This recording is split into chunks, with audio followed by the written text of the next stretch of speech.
Pues vamos a abrir nuestras Biblias en 2 de Samuel, capítulo 9. Vamos a continuar con nuestro estudio.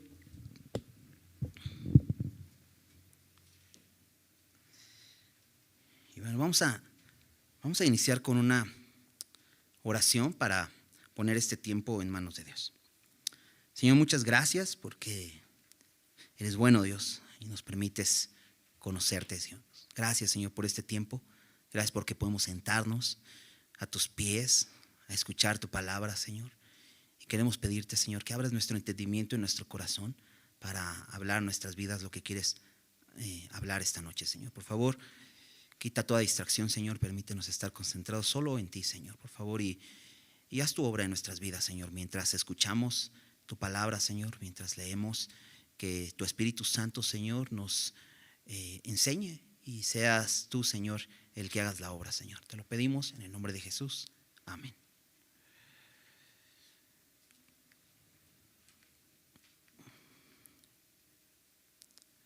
Bien. Vamos a ver el capítulo 9. Y el capítulo 9 es una pequeña historia que está en todo esto que está sucediendo en Israel, en este nuevo reino que está iniciando. Bueno, ya lleva algún tiempo, pero hemos podido ver cómo David, Dios le da el reino, ¿no? Después confirma su trono, vienen, toman Jerusalén, vemos al rey de Tiro enviando albañiles y carpinteros para hacerle una casa, y entonces David entiende, Dios ha confirmado su reino. Vemos en este deseo de David de hacerle una casa de piedra, ¿no? Como él tenía, ¿no? Ya no una tienda, sino una casa a Dios, ¿no? Donde estuviera el arca del pacto, pero Dios le da una promesa muy grande y recibe una bendición muy grande. Y la semana pasada veíamos en el capítulo 8 cómo Dios le da la victoria sobre sus enemigos, ¿no? Y entonces, después de todo esto, podemos ver a este rey firme en su trono. Y hoy vamos a ver esta pequeña historia que está dentro de estas victorias que tiene David, porque la siguiente semana va a hablar acerca todavía de otro reino, los amonitas, que aún siguen pues siendo enemigos y todavía no han tomado David el control sobre ellos. Pero viene esta pequeña historia, son 13 versículos. Me gustaría leerlos para poder ver toda la historia completa y después ir meditando en algunos puntos importantes. Dice versículo 1, capítulo 9. Dijo David: ¿ha quedado alguno de la casa de Saúl a quien haga yo misericordia por amor de Jonatán? Y había un siervo de la casa de Saúl que se llamaba Siba, al cual llamaron para que viniese a David. Y el rey le dijo: ¿eres tú, Siba? Y él respondió: tu siervo. El rey le dijo: ¿no ha quedado nadie de la casa de Saúl a quien haga yo misericordia de Dios? Y Siba respondió al rey: aún ha quedado un hijo de Jonatán, lisiado de los pies. Entonces el rey preguntó: ¿dónde está? Y Siba respondió al rey: he aquí, está en casa de Maquir, hijo de Amiel, en Lodebar. Entonces envió el rey David y le trajo de la casa de Maquir, hijo de Amiel, de Lodebar. Y vino Mefiboset, hijo de Jonatán, hijo de Saúl, a David, y se postró sobre su rostro e hizo reverencia. Y dijo David: Mefiboset. Y él respondió: he aquí tu siervo. Y le dijo David: no tengas temor, porque yo a la verdad haré contigo misericordia por amor de Jonatán tu padre, y te devolveré todas las tierras de Saúl tu padre, y tú comerás siempre a mi mesa. Y él, inclinándose, dijo: ¿quién es tu siervo para que mires a un perro muerto como yo? Entonces el rey llamó a Siba, siervo de Saúl, y le dijo: todo lo que fue de Saúl y de toda su casa, yo lo he dado al hijo de tu señor. Tú pues le labrarás las tierras, tú con tus hijos y tus siervos, y almacenarás los frutos para que el hijo de tu señor tenga pan para comer. Pero Mefiboset, el hijo de tu señor, comerá siempre a mi mesa. Y tenía Siba 15 hijos y 20 siervos. Y respondió Siba al rey: conforme a todo lo que ha mandado mi señor el rey a su siervo, así lo hará tu siervo. Mefiboset, dijo el rey, comerá a mi mesa, como uno de los hijos del rey. Y tenía Mefiboset un hijo pequeño que se llamaba Micaía. Y toda la familia de la casa de Siba eran siervos de Mefiboset. Y moraba Mefiboset en Jerusalén, porque comía siempre a la mesa del rey y estaba lisiado de ambos pies. Entonces, nos encontramos con esta historia, una historia realmente muy, muy bella, porque podemos ver la respuesta de David ante la bendición de ser un siervo de Dios. David, como te decía, Dios ya lo ha confirmado en su trono, ¿no? Él lo ha dicho, ¿no? Él ha recibido la promesa de Dios, incluso de que va a hacerle una casa, va a traer por medio de él al Salvador, ¿no? Y esto es una bendición muy grande, ¿no? Y después de que David ha sido bendecido tanto, entonces busca bendecir a alguien, ¿no? Y esto definitivamente es una enseñanza para nosotros. Dice Efesios 2, 8 y 9: porque por gracia sois salvos por medio de la fe, y esto no de vosotros, pues es don de Dios, no por obras, para que nadie se gloríe. Y hemos recibido la gracia de Dios, esa gracia inmerecida, ¿no? Ese regalo inmerecido de salvación. Hemos recibido vida eterna. Y dice el versículo 8 de Efesios 2, el versículo 10: porque somos hechura suya, creados en Cristo Jesús para buenas obras. Me encanta porque dice: no somos salvos por obras, pero somos hechura suya para buenas obras, las cuales Dios preparó de antemano para que andemos en ellas. Entonces, podemos aprender algo de David. Él ha sido bendecido y busca bendecir, y Dios nos llama a eso. Pero en esto que sucede en la historia y en el deseo de David de querer bendecir a alguien de la casa de Saúl, y esto es interesante porque Saúl fue alguien que persiguió a David, fue alguien que quería matarlo, ¿no? Pero David es un rey diferente. No es como el pueblo quería, un rey como las demás naciones, porque lo que en tal caso tenía que hacer David y lo que se acostumbraba a hacer era que David tenía que exterminar a todo el linaje de Saúl. Pero David no hace eso. De hecho, aunque Isboset, el hijo de Saúl, tomó primero el trono, recuerdas, por mano de Abner, David no arremetió contra Isboset. David no trató de tomar el trono en sus manos de esa manera como lo hacían las otras naciones, los otros reyes. David era un rey diferente, y aquí lo vemos así. Y me encanta porque en este deseo de hacer misericordia a uno de la casa de Saúl, nos muestra un hermoso cuadro de la gracia de Dios. Porque podemos ver esto. Versículo 1: dijo David: ¿ha quedado alguno de la casa de Saúl a quien haga yo misericordia por amor de Jonatán? David toma la iniciativa. Nadie le dijo, nadie vino con David a decirle: oye, pues como que estaría bien que pues hagas buenas obras a la gente. No, David toma la iniciativa. Y aquí podemos ver lo que el Señor hizo por nosotros, lo que Dios hizo por nosotros. Dios tomó la iniciativa para venir a salvarnos. Nosotros no le buscábamos, pero Él proveyó un medio para salvarnos. Nosotros no le buscamos, Él nos buscó a nosotros. Y te decía, esto es un cuadro de la gracia. ¿Qué es hacer misericordia? Esta palabra misericordia significa amor, bondad, gracia, ¿no? En el hebreo la palabra es gesed, y significa todas estas cosas, pero también significa fidelidad. Y aquí en el versículo dice: por amor de Jonatán. Y menciona a alguien, a Jonatán. ¿Quién era Jonatán? Jonatán era el hijo de Saúl. ¿Recuerdas? Un amigo de David, con el cual David hizo un pacto. En 1 Samuel 20, versículo 15. Después de que se da cuenta Jonatán, David, creo que sí, mi papá te quiere matar. Entonces lo que hace Jonatán es hacer un pacto con él. Desde el versículo 14 dice en 1 Samuel 20, y si yo viviere, está diciendo Jonatán a David, harás conmigo misericordia de Jehová para que no muera. Y no apartarás tu misericordia de mi casa para siempre. Cuando Jehová haya cortado uno por uno los enemigos de David de la tierra, no dejes que el nombre de Jonatán sea quitado de la casa de David. Y qué interesante, porque pregunta David, ¿hay alguien de la casa de Saúl? Y de pronto es un hijo de Jonatán el que todavía vive, ¿no?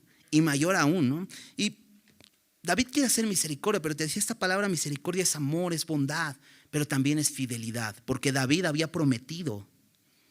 El amor de Dios no es un amor emocional, es un amor basado en sus promesas.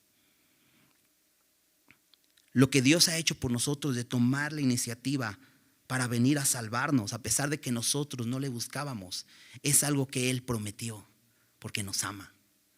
No es que haya visto algo bueno en nosotros, ¿no? El amor de Dios, el hecho de que Jesús viniera a morir en la cruz por nosotros, es la promesa cumplida de Dios. Y nos vamos hasta Génesis 3:15. Dios promete que enviará a uno que destruirá a Satanás y su poder, ¿no? Ese es el amor de Dios, ¿no? Mucha gente puede decir, oye, pero si Dios, dicen que Dios es bueno, ¿no? Dios es amoroso. A ver, ¿por qué no hace algo con tanta maldad que hay en el mundo? A ver, ¿por qué no termina con la gente pobre? ¿Por qué no acaba con el hambre? No, es su responsabilidad, Él nos creó, ¿no? ¿Sabes? Dios ya lo ha hecho. Dios ya le puso solución. Dios ya acabó con el pecado. Dios ya terminó el poder de Satanás. Dios ya acabó con la muerte. Y lo hizo por medio de su Hijo, ¿no? ¿Recuerdas? Juan 3:16 dice, porque de tal manera amó Dios al mundo. O sea, dice, tanto fue el amor de Dios por el mundo, por su creación, por el hombre que le dio la espalda, que pecó contra Él, que se rebeló contra Él, que envió a su Hijo unigénito. Ve el tamaño del amor de Dios. Envió a su Hijo unigénito. Esto quiere decir que es su único hijo. Yo honestamente no daría a uno de mis hijos para morir por una bola de pecadores, ¿no? Por gente malagradecida, gente que no quiere una relación conmigo. ¿Por qué daría a uno de mis hijos? Pero Dios no dio a uno de sus hijos. Dios dio todo lo que tenía a su único hijo, ¿no? Así, de ese tamaño es el amor de Dios. Dice, para que todo aquel que en Él cree no se pierda, mas tenga vida eterna. Dios es un Dios de amor, porque Dios es amor. Y Él busca hacer bien a otros. Y aquí vemos en la vida de David este cuadro de gracia. Él buscó hacer bien a otros. Después de haber sido bendecido, Él buscó hacer bien a otros. Y así nuestro Señor hizo con nosotros. De pronto preguntan a un siervo de un siervo de Saúl, Siba, y le preguntan a Siba, ¿ha quedado alguien? Y le vuelve a decir David en el versículo 3, ¿ha quedado alguien de la casa de Saúl a quien haga yo misericordia de Dios? Porque no es que David iba a echar mano de su propia misericordia, sino él quería hacer misericordia de Dios, mostrar el amor de Dios en la vida de alguien. Y Siba responde al rey, aún ha quedado un hijo de Jonatán, lisiado de los pies. Y aquí ya nos empieza a mostrar quién es este hombre. Más adelante nos dice su nombre, Mefiboset. pero de entrada nos dice que está lisiado de los pies. Ahora, esto ya lo habíamos visto en el capítulo 4, versículo 4, cuando precisamente veíamos acerca de Isboset estando en el trono y cómo unos siervos de Isboset lo asesinan. De pronto en la historia introducen a este hombre, a Mefiboset. En el versículo 4, el capítulo 4 dice: y Jonatán, hijo de Saúl, tenía un hijo lisiado de los pies. Nos cuenta la historia, ¿por qué estaba lisiado de los pies? Tenía 5 años de edad cuando llegó de Jezreel la noticia de la muerte de Saúl y de Jonatán, y su nodriza le tomó y huyó, y mientras iba huyendo apresuradamente se le cayó el niño y quedó cojo. Su nombre era Mefiboset, ¿no? Qué triste historia. Podríamos decir, pues no fue su culpa, pero ahí está, lisiado de los pies. Y eso no le permite ni siquiera tratar de ir a reclamar el trono como heredero del trono de Saúl. Probablemente Isboset está escondido y por eso nadie sabe de él. Y es que si tenía esta idea de que lo que tenían que hacer los reyes era matar a la dinastía del rey anterior, pues imagínate, muerto de miedo. Pero algo más, una razón más por la que Mefiboset no podría ir a David, es porque está lisiado de los pies. Y esto nos muestra algo. Nosotros no podemos ir a Dios. No podemos. Estamos discapacitados. Necesitamos de alguien que nos lleve. Pronto Siba le informa a David de este estado de Mefiboset. Y David pregunta: ¿dónde está?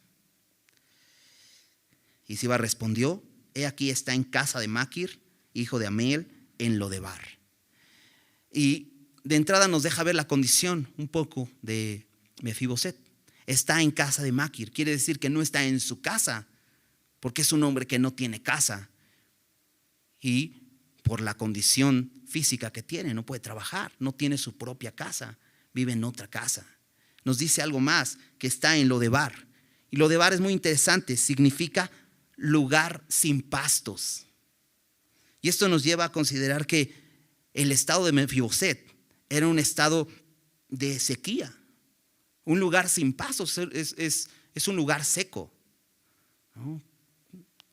No solo eso, es un lugar que probablemente no haya alimento, porque la tierra no es buena ni siquiera para que haya pastos, no hay la suficiente humedad para que haya alimento. Por lo tanto, esto nos muestra la condición de Mefiboset.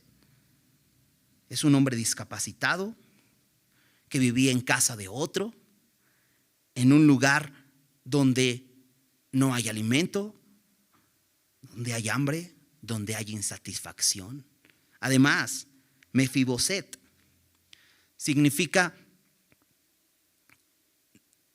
disipador o vergüenza.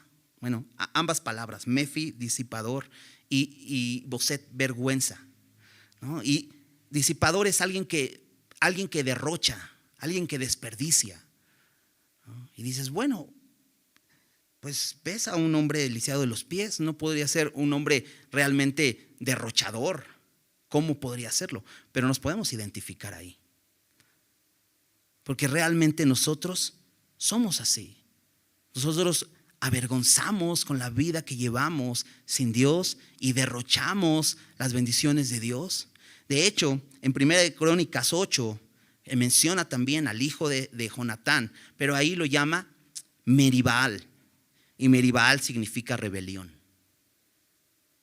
Y ahí estamos nosotros. Nosotros no buscábamos a Dios. Nosotros estábamos lejos de Él, con miedo a acercarnos a Él. Y en muchos casos podemos decir, bueno, realmente hay gente que no tiene miedo de acercarse a Dios, simplemente no quiere acercarse. ¿Pero por qué no quiere acercarse? Quizá porque no lo conoce. O muchas veces tenemos una idea de Dios que no es bíblica. No lo conocemos como es. De hecho, Mefiboset tenía una idea de David. y por eso estaba escondido. ¿Por qué no se acercaba? ¿Por qué no decía, hey, aquí yo soy hijo de Jonatán? Porque tenía miedo. Entonces podemos conocer la historia de Mefiboset e identificarnos con ellos, con él. Estamos discapacitados, hemos sido derrochadores, hemos vivido en rebelión contra Dios, estamos en una vida de insatisfacción completa. Pero me encanta porque el versículo 5 dice, envió el rey David y le trajo de la casa de Maquir, hijo de Amiel, de Lodebar. No importa dónde estuviera, manda a traerlo. Ahora esto me lleva a pensar, David no fue a traerlo, envió a alguien a traerlo. Sabes, tú y yo fuimos traídos por alguien al Señor. Y no estoy hablando de una persona físicamente, sino por el Espíritu Santo. Si no fuera porque el Espíritu de Dios vino a convencernos de pecado, no pudiéramos venir a Él. No pudiéramos algún momento confesarle como nuestro Señor. El Espíritu Santo fue el que nos trajo. Sí, probablemente alguna persona nos habló el Evangelio, pero el Espíritu Santo fue el que nos trajo a Jesús. Continúa la historia. Dice, vino Mefiboset, hijo de Jonatán, hijo de Saúl, a David, y fíjate qué hace. Y se postró sobre su rostro e hizo reverencia. Oye, pero era un hombre lisiado de los pies, pero se podía postrar. Y sabes, Mefiboset hace lo correcto. Probablemente Mefiboset estaba muerto de miedo. Probablemente pensó, ya me encontraron. Ahora sí, pues me van a matar. Y dice aquí que hizo reverencia. Y dijo David, Mefiboset. Y fíjate cómo responde. Y él respondió, he aquí tu siervo. En otras palabras, le está diciendo, tú eres mi Señor y yo soy tu siervo. ¿Sabes? Esta es la mejor respuesta que podemos hacer cuando nos presentamos ante Jesús. Probablemente nos presentemos ante Él muertos de miedo. No sé si te pasó cuando le entregaste tu vida, que no sabías que venía, ¿no? Sabías que era el momento para creer en Él, pero sabías que no iba a ser fácil. Y dices, ¿y ahora qué voy a hacer? ¿No? Esto va a cambiar todo. ¿Qué va a pensar mi familia? ¿No? Con ese temor. ¿Qué me va a pedir Dios que deje? Mucha gente no se acerca a Dios por eso, porque dice, es que me va a pedir que deje esto y me va a quitar esto, con temor. Y fíjate la respuesta de David. En el versículo 7 dice David, y le dijo David, no temas, no tengas temor, porque yo a la verdad haré contigo misericordia por amor de Jonatán tu padre. ¿No? Qué hermosas palabras, ¿no? Sabes, David está representando correctamente a Dios, porque Dios es así. ¿No? De pronto podemos venir a Él y estar atemorizados, como te decía, pero Él nos dice, no temas, yo solo quiero tener una relación de amor contigo. Yo solo quiero amarte. Eso es lo que le está diciendo. Yo solo quiero hacer misericordia contigo. Quiero mostrarte mi bondad por el amor que le tenía a tu padre. ¿Cómo sería para Mefiboset el escuchar de pronto eso? No, él ya se consideraba alguien muerto y de pronto, pero fíjate, no termina ahí. Continúa diciendo, y te devolveré todas las tierras de Saúl tu padre y tú comerás siempre a mi mesa. Es amor. Pero de pronto ese amor se convierte en una promesa que le hace David, ¿no? Se manifiesta de esta manera en una promesa. Y le dice, te voy a dar una herencia, ¿no? Es como si David le dijera, te voy a devolver aquello que habías perdido. Aquello que te pertenece, pero que no puedes tener por ser hijo de Saúl. ¿Recuerdas? Saúl representa la carne. Y sabes, todos nosotros somos pecadores. porque todos venimos de un hombre pecador, de Adán. Pero te decía hace un rato, Dios le dio una promesa incluso a Adán para solucionar esto, porque Dios ama al hombre, Dios nos ama. Y es lo que está haciendo David. Le da una promesa y le dice: te voy a devolver todas las tierras que eran de tu abuelo Saúl, todas van a ser tuyas. No solo eso, tú te vas a sentar siempre a mi mesa. No solo le da una herencia, sino le da una promesa de vida eterna, así como Dios lo hizo con nosotros. Porque le dice: siempre te vas a sentar siempre a tu mesa. No solo le dice: mira, te voy a devolver las tierras y te voy a invitar a comer, para que vengas esta tarde y te sientes en la mesa del rey y hoy comas conmigo. Le dice: siempre a mi mesa. Y él, Mefiboset, inclinándose, dijo: ¿quién es tu siervo para que mires a un perro muerto como yo? ¿Cuál es la respuesta de Mefiboset a todo este derroche de gracia que está haciendo David? Te voy a regresar todas estas tierras y vas a comer siempre a mi mesa. ¿Cuál es la respuesta? Se confiesa como pecador. Eso es lo que hace Mefiboset. Y esto es lo que hicimos nosotros cuando venimos al Señor. Jesús dijo: el ladrón no viene sino para hurtar, matar y destruir. Pero yo he venido para que tengan vida y la tengan en abundancia. Y de pronto, ¿qué haces ante esa promesa? ¿Te acuerdas qué hizo Pedro cuando Jesús viene y le dice: ve y echa la red nuevamente? Y le dice Pedro: pero hemos pescado toda la noche y no ha funcionado. Pero bueno, lo voy a hacer porque tú me dices, ¿no? Y va y pescan gran cantidad de peces. Y dice el texto ahí en Lucas que se llenó de temor Pedro y le dijo: aléjate de mí, soy pecador. Y eso es lo que produce la gracia de Dios, la bendición de Dios, lo que Él nos da en abundancia. Eso es lo que produce temor, pero un temor que se humilla y se reconoce como pecador. ¿Por qué te digo que se reconoce como pecador Mefiboset? Porque le dice: ¿quién es tu siervo para que mires a un perro muerto como yo? Como sabes, para los judíos un perro era un animal no aceptado, no como nosotros, ¿no? O sea, podemos decir: ay, pero ¿cómo se considera? Pues un perro es un bonito, una mascota, la tengo en casa. Pero no, para los judíos un perro era un animal que no era considerado cercano a ellos. Se consideraba un animal de carroña, un animal que estaba afuera. Si un judío tenía quizá una mascota, podía ser una oveja, quizá, pero no un perro. Entonces él se reconoce como un perro. Pero es muy interesante esta palabra, porque el diccionario también lo traduce como un hombre prostituto. Eso es muy fuerte, porque habla de un hombre pecador, un hombre fornicario. Y así se considera a Mefiboset, como un hombre pecador.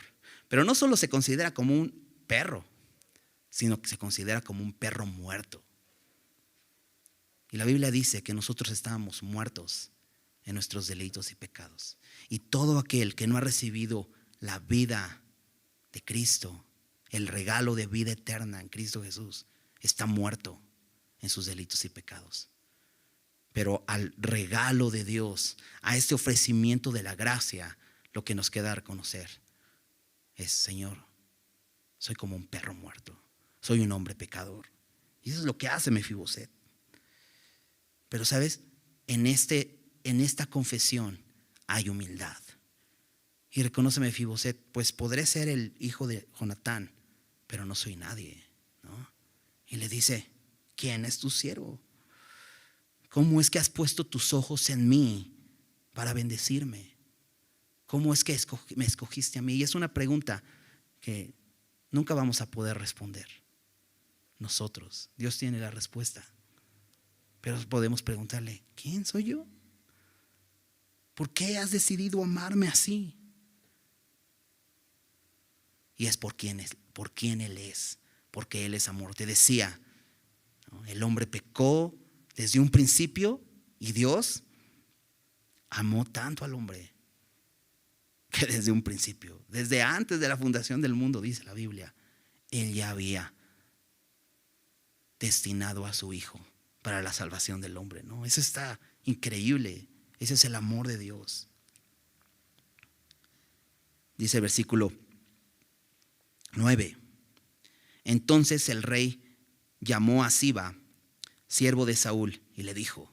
Es interesante porque Mefiboset acaba de hacer una pregunta y David parece no responder la pregunta.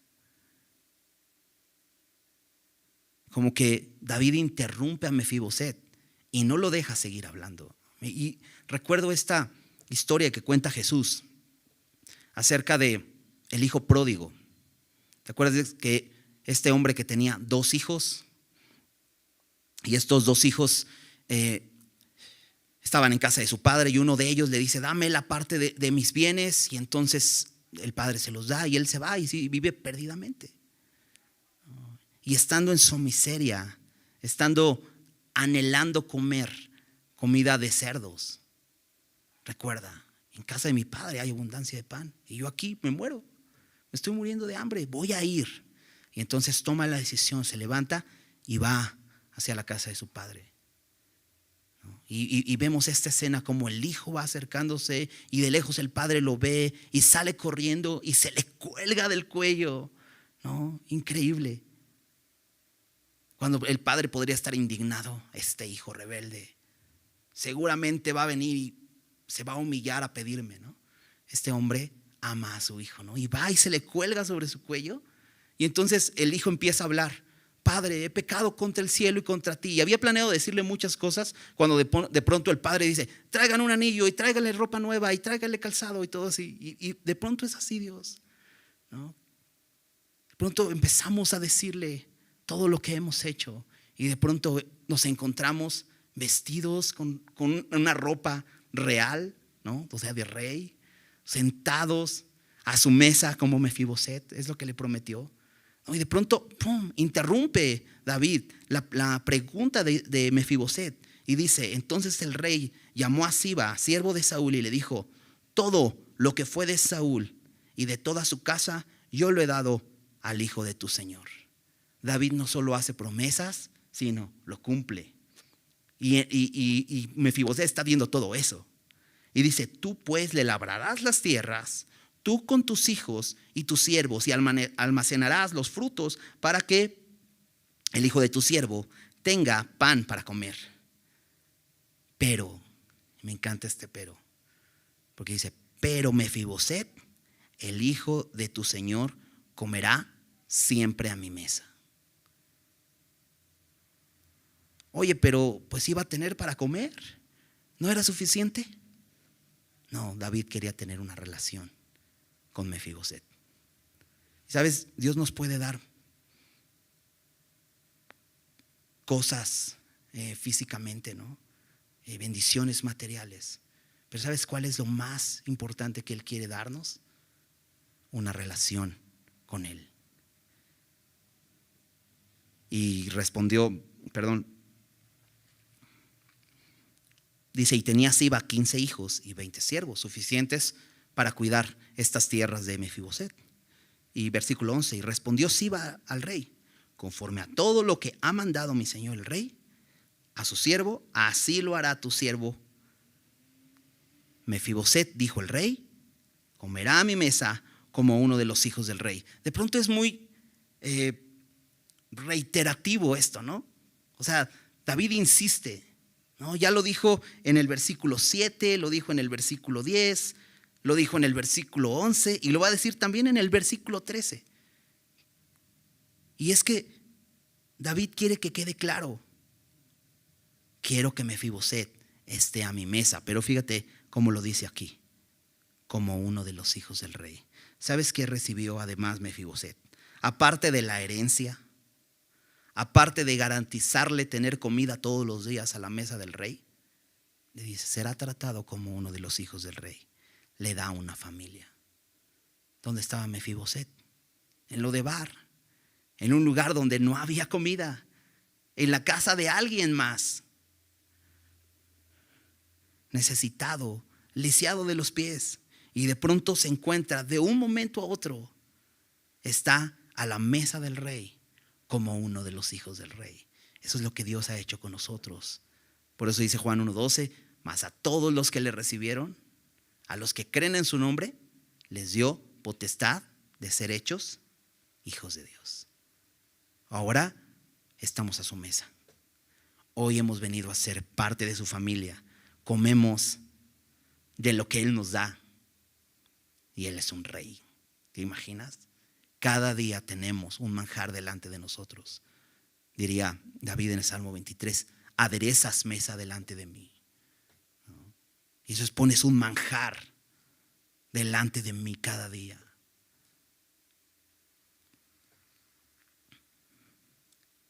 Esto es misericordia. Este es un cuadro de la gracia de Dios. Dice más el versículo, el pasaje, versículos 12 y 13. Dice, y tenía Mefiboset un hijo pequeño que se llamaba Micaía. Y toda la familia de la casa de Siba eran siervos de Mefiboset. ¿Te imaginas ese hijo pequeño de pronto ver a su papá? O sea, era una persona que estaba ahí tirado. No, y ahora míralo, está sentado a la mesa del rey. ¿Te imaginas lo que fue para su hijo pequeño? ¿Sabes? Cuando nosotros tomamos una decisión por Cristo, aún nuestra familia es beneficiada, es bendecida. Claramente, cada uno de nuestros hijos tiene que tomar una decisión por Cristo. Y cada uno de nuestros hijos tiene que hacer lo que hizo Mefiboset: rendirse a los pies del rey, considerarse pecadores y recibir su gracia. Pero aún cuando nosotros nos acercamos a Dios, nuestra familia es bendecida. Por eso Pablo le dijo al carcelero en Filipos: cree en el Señor Jesucristo, ¿no? Serás salvo tú y tu casa. ¿Por qué? Porque van a ver la gracia en tu vida. Tu familia va a poder ver ese amor que te tiene Dios, esa vida transformada. Y también ellos van a creer, van a ser salvos. Termina el pasaje, el versículo 13, diciendo: y moraba Mefiboset en Jerusalén. Saúl tenía sus tierras en Gabá, donde era Saúl. Incluso ahí mismo tenía su silla de rey. ¿Te acuerdas, no? Cómo se sentaba de Saúl con toda su gente alrededor de él. Estaba en Gabá, pero esto no estaba en Jerusalén. ¿Por qué fue a vivir Mefiboset a Jerusalén? Porque iba a ser muy difícil diariamente traerlo de Gabá hasta Jerusalén. Y entonces le da una casa, le da un lugar donde vivir en Jerusalén, ¿no? Jerusalén significa fundado en paz, una ciudad fundada en paz, ¿no? Y sabes, la relación que Dios nos ha dado para tener con Él es una relación de paz. Estábamos enemistados con Él, pero hoy tenemos paz con Dios por medio de nuestro Señor Jesucristo. ¿Te identificas con Mefiboset? ¿Puedes ver tu vida ahí, ¿no? Como Dios se reveló a tu vida, tomó la iniciativa, vino a buscarte, vino a sacarte de una vida de insatisfacción, una vida de rebelión, y te dio una herencia, te hizo sentar a su mesa como uno de su familia. Vino a tener una relación contigo, una relación de paz y amor contigo. ¡Qué increíble! Dice, porque comía siempre a la mesa del rey y estaba lisiado de ambos pies. Y hay algo que no cambia en la historia: su condición física de Mefiboset. Y sabes, hay algo que no cambia en nuestra historia: nuestra condición física. Seguimos viviendo en este cuerpo de muerte. Seguimos viviendo en esta naturaleza. Pero sabes, aún ahí podemos seguir sentados a la mesa del rey, ¿no? Pablo oraba y le decía: Señor, quítame este aguijón en mi carne. Y Dios le decía: mi gracia es suficiente. Y es que sí, anhelamos. Mismo Pablo en Romanos dice: nosotros también gemimos esperando la redención de nuestros cuerpos. Un día recibiremos ese cuerpo nuevo. pero aún seguimos lisiados de los pies. ¿Sabes qué quiere decir eso? Aún necesitamos la gracia de Dios. Aún no podemos ir al Señor por nosotros mismos. Aún necesitamos que alguien nos lleve. ¿Y sabes quién es el que nos lleva cada día al Señor? El Espíritu Santo. Y Él lo ha hecho morar en nuestras vidas. Hoy el Espíritu Santo mora en nuestros corazones para poder acercarnos a Él. Porque seguimos lisiados, seguimos incapacitados. En nuestra carne no podemos agradar a Dios, pero el Espíritu que mora en nosotros es el que nos lleva a vivir una relación de amor con Él cada día. Seguimos necesitando su gracia. Ahora empecé diciéndote este versículo en Efesios 2:10, que dice: somos hechura suya, creados en Cristo Jesús para buenas obras, las cuales Dios preparó de antemano para que anduviésemos en ellas. David entendió esto. Después de haber bendecido con Dios y recibir la salvación de Dios, David empieza a hacer buenas obras. ¿Y sabes lo que produjo? Es que tengamos esta historia en la Biblia. ¿Qué quiero decir? Que nosotros que hemos recibido la gracia de Dios, cuando damos gracia a otros, estamos escribiendo historias de gracia también. Nuestra vida va a ser un cuadro de la gracia de Dios. Que la gente pueda ver en nosotros cuando nosotros beneficiamos a otros, bendecimos a otros que no merecen nada, que nos dan la espalda. Por eso Jesús en el Sermón del Monte les dice: amen a sus enemigos. No solamente les saluden a los que les saludan, saluden a los que no les saludan. Haz bien al que te hace mal. ¿Por qué? Porque así vas a representar correctamente a Dios. Eso somos. Embajadores, representantes de Dios. Así es su amor. Y quiere que eso hagamos para que nosotros mismos escribamos historias de gracia en este mundo. ¿Por qué? Somos hechura suya, creados en Cristo Jesús para buenas obras. Déjame terminar en Tito 3. Acompáñame ahí. Tito 3.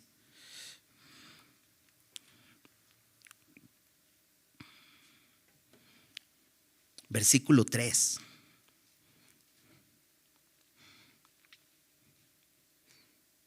Dice: porque nosotros también éramos en otro tiempo insensatos, rebeldes, extraviados como Mefiboset, ¿verdad? Esclavos de concupiscencias y deleites diversos, viviendo en malicia y envidia, aborrecibles y aborreciéndonos unos a otros.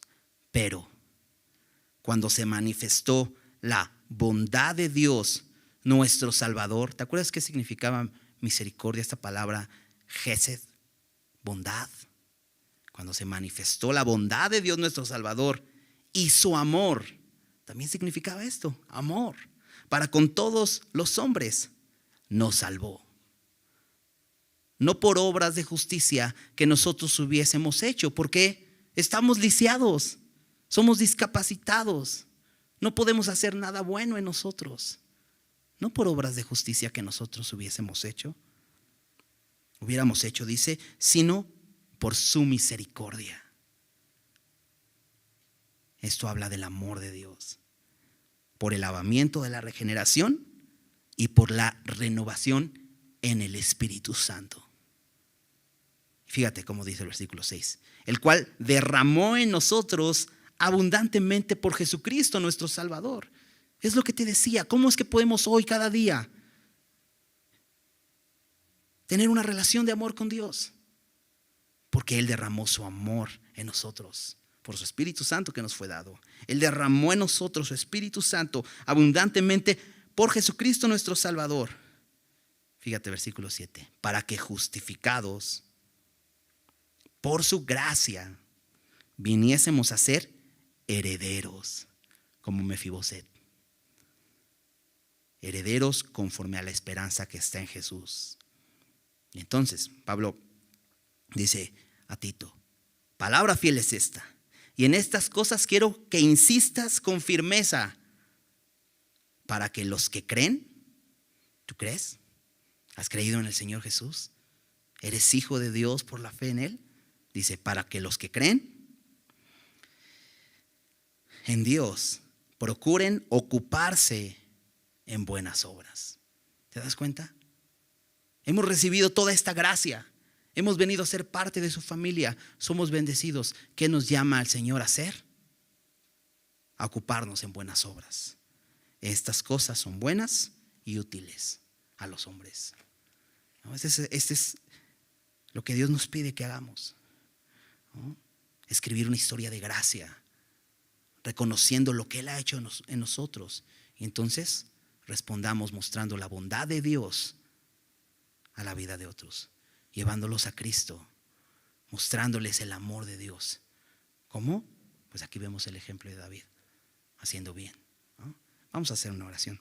Señor, muchas gracias porque eres bueno. Gracias por tu palabra, Dios. Señor, sin duda eres un Dios de amor y misericordia, Señor. Señor, nos has hecho sentar a tu mesa. Y podemos hoy estar contigo, teniendo una relación contigo, como tus hijos. Nos has dado una familia, nos has dado una herencia eterna en los cielos. Nos has dado una promesa de vida eterna, Señor, la cual podemos empezar a experimentar hoy, porque no nos falta nada, porque en ti estamos completos. Gracias, Señor. Gracias porque un día tomaste la decisión de revelarte a nuestras vidas, Señor. Te mostraste cumpliendo tu promesa de salvación y lo hiciste, Señor. Y por medio de tu Espíritu Santo nos llevaste a tus pies y nos hiciste reconocer nuestra incapacidad y que no había otra forma, Señor. Gracias. Gracias, Señor, porque a pesar de ser pecadores, tú moriste por nosotros, Señor. Enviaste a tu Hijo. Gracias, Señor. Gracias porque hoy tenemos una relación de paz contigo, Señor. Nos has reconciliado por la muerte de tu Hijo, Señor. Gracias te damos, Señor. Ayúdanos a hablar esto. Ayúdanos a contarles a otros toda esta bondad que has tenido con nosotros, Señor. Ayúdanos a hacer esto mismo, Señor. Mostrar esta misma misericordia con otros. Mostrar este mismo amor con otros, porque te necesitan. Porque estábamos nosotros también muertos en nuestros delitos y pecados y nos diste vida con Cristo. Y hoy vivos, Señor, podemos reconocer que solamente tú salvas, Señor. Y podemos anunciarlo, Señor. Úsanos, Señor. Que no nos quedemos con este regalo y nos lo guardemos, sino que lo compartamos, Señor, porque es tu gracia y tu gracia es abundante. Gracias te damos por tu palabra. Gracias por este tiempo. En el nombre de Jesús. Amén.